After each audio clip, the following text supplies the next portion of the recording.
Kira-kira 100 tahun yang lalu, uang atau money itu belum dipuja seperti saat ini.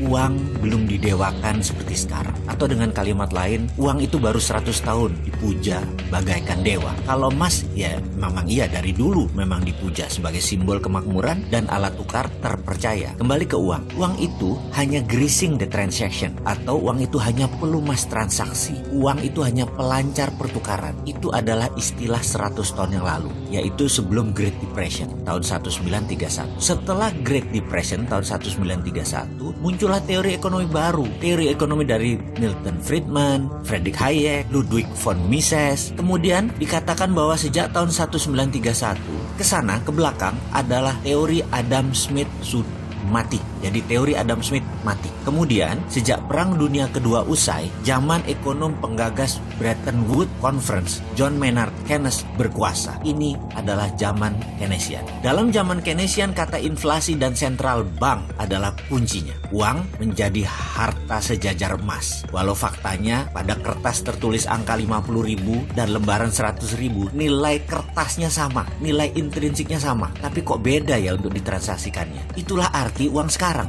Memiliki uang menjadi Tuhan tersendiri. Uang menjadi dipuja, uang bahkan disembah. Namun ada fakta baru. Di tahun 2008 ketika subprime mortgage terjadi, hancurlah bank, hancurlah raja uang, mitranya Federal Reserve. Maka dengan lantang kita seharusnya berani mengatakan Keynesian is dead, atau Keynesian sudah mati. Teori Keynesian usang.